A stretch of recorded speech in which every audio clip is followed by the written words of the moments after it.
Hey, what's up guys, Matt Shine here, come back with a brand new video for you guys, and I'm super excited to bring to you everything to know about RIO 2022, but first, let's hear a quick word from our sponsor, GamerPay. The sponsor for today's video is GamerPay. Now, GamerPay is the super quick and easy way to pick up some brand new CSGO skins. Now, the thing I like about GamerPay is they have a 5% fee, but you can avoid 50% of that, only taking a 2.5% fee by using your actual balance on the site. And if you want to avoid that fee altogether, once in a while, they'll run promotions where they have a 0% fee. Buying is super easy. All you have to do is click a couple buttons like create trade on Steam, and it's going to automatically set up the trade. All you have to do is click and confirm. And the greatest thing is if you head onto your profile, you can actually change it so you're not looking at Steam market prices, but rather buff prices, and you can still see the significant discount you're going to be getting. And make sure you go ahead and check out GamerPay with the top link in the description, and let's hop on into it. Now, everyone knows RIO 2022 is going to be big, and that's why we need to make this video as compact as possible, because we want to get you the information as quick as possible. And to start, we're going to be heading over to the viewer pass. Now, there's two different viewer passes you can go with in this situation,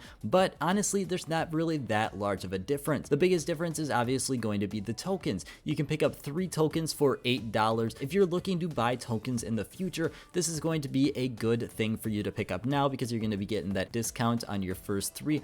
But honestly, it doesn't really make a large difference either way. Most people are going to be completely fine with the pass, and honestly, I always pick up the one with tokens because I like keeping those souvenir packages around for the memories. It's $8. It's not a terribly large amount of money to me personally, but I think it's a good thing if you want the memories or are going to pick them up in the future. Otherwise, the base pass is going to do you just fine. And talking about those souvenir packages, it's going to cost you $3 to pick up a souvenir token, which is going to be redeemable for a souvenir package once the games start actually going. Now, in my opinion, I'm going to be staying far away from this. Now, obviously, I've got the 3 tokens that I bought for $8, but I'm not going to be picking up any more for that $3 price point. I think odds are that price point of $3 is usually roughly what the packages sit at on the market, but honestly, sometimes they can go a little bit lower, and you can grab them for a little bit cheaper than what you would have bought in the actual CSGO store if you're looking on the Steam community market. Overall, in my opinion, staying far away from these is probably going to be your best option, at least at this point, because you can always buy them throughout the entire time RIO is in the shop. They're never going to receive a discount, therefore whether you buy it on day 1 or the day before it's removed, it's not going to make a major difference, and it probably isn't going to make any difference at all. Now let's go over the pickems real quick. Now honestly, first round pickems are usually the easiest. In most cases, you're going to be finding that usually the better team prevails, considering there's so many different games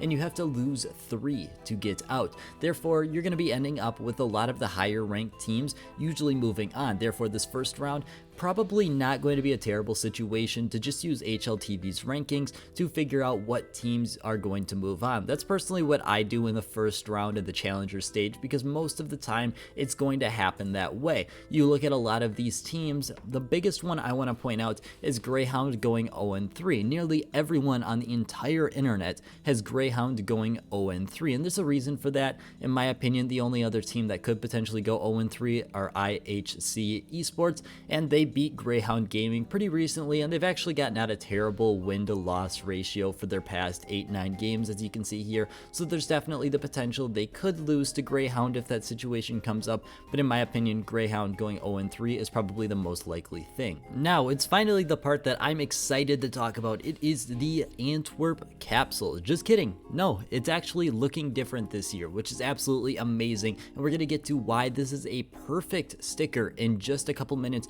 But looking at these stickers overall and not taking a super investment point of view for just a quick minute, these stickers, in my opinion, look very meh. There are some stickers that look very good, and there are some stickers, especially when we get into the autographs specifically, that look very, very bad. And that's quite unfortunate, because they had a lot they could do here, and especially when you compare these autographs to past autographs, at least in my opinion, you can see just how poor some of these holos are. You can see that Valve has really now outdone themselves in the slightest here with these autographs, and most of the time they end up looking more disappointing than anything. But talking about the investment point of view, first up, obviously we should not be investing into these capsules. I briefly mentioned it in my quick 2-minute video when these came out, but there are two good times to open capsules. One is when the capsule is released, and the second, which is the even better time, is when the capsules go on sale. Now this goes for investing as well. There should not be any investing right now. It's when the sale hits that you should potentially be thinking about investing if you're looking to invest into these capsules specifically.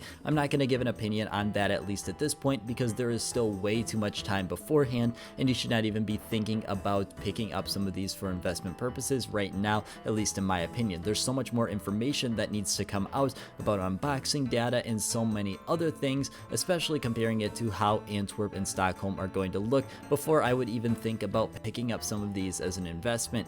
Something, if you really want to, you can keep in the back of your head, but I would not think about that right now, at least with these specific capsules. But what you can think about is Stockholm and Antwerp. Now these capsules look very poor, or rather these stickers, but I'm very excited that these stickers look like this, not only because Antwerp and Stockholm are going to go up, but it's rather the formula that Valve has broken. See, people always hate the stickers when they come out, and that's nothing different, and that's honestly not important to me. What is important to me is that these stickers suck, and I am here for it. The stickers themselves usually look pretty meh at this point for everyone, but these stickers actually do suck when in comparison Antwerp and Stockholm were very good. The problem is, if this Rio 2022 sticker looked even better than Stockholm and Antwerp, we would have a major problem on our hands. The fact that each major had been getting better stickers leads very little reason to, one, pick up super old stickers excluding Kettle 14, Kettle 15, but two, the even bigger problem is the demand for Stockholm and Antwerp would absolutely plummet. Not talking about even the investment point of view,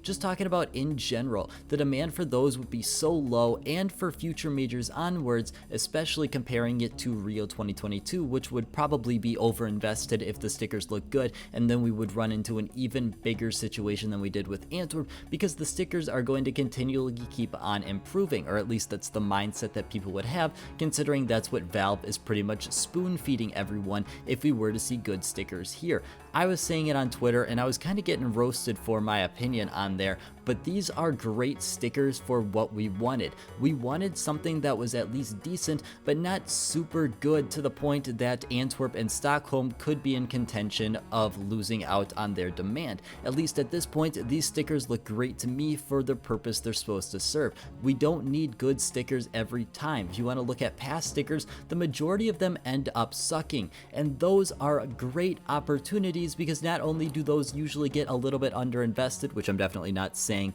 is what's going to happen here with Rio 2022, but those usually get a little bit underinvested, and those make way for the investments that turn out absolutely amazing, the stickers that have high demand, because they're usually not attracting a super large amount of over investing into those other stickers when the time came, especially the first time around, kind of like we saw with Stockholm and what we've seen in the past with other major stickers. And finally, I want to wrap up talking about Stockholm and Antwerp, because at least at this point, prior to the sale for Rio 2022, these are the biggest areas of interest for at least me personally. Now, I do want to note a couple quick things, especially with some of the Stockholm capsules. We haven't seen a crazy large increase in price, and I'm not necessarily saying we are going to, but what I do want to point out is that the quantity for a lot of these capsules has gone down significantly. If you want to look at the graph, you can see the peak and collapse of so many of these capsules. Looking at the contenders for Stockholm here, you can see that it shot up very quickly and went back to pretty much the same price it was sitting at right when the capsules for Rio 2022 came out. Now the thing is, this is not necessarily good or a bad thing, but you can see by the quantity listed under each price point that the quantity is extremely low. Relatively speaking, 80 capsules at 88 cents is not a large amount, considering we used to see hundreds at each price point, meaning that in the future it could be very easy for a capsule like this to take off in a very short time period period because there's not a ton of them at each price point. This is pretty much going for almost everything Stockholm right now, and you could even argue a little bit of Antwerp now that some of the Antwerp capsules have gotten back up to the price point they were sitting at when you could buy them in store. But that's the biggest thing I want to point out, is that the quantity for everything Stockholm and Antwerp related has gone down very significant, and that means it could be very easy in the future, or at least relatively speaking very easy, for these prices to start going up very quickly. It's something you should keep an eye out for, and that's pretty much all I got for you today. I want to thank you guys so much for watching, and I'm so excited for this, and I hope you have a great rest of your day.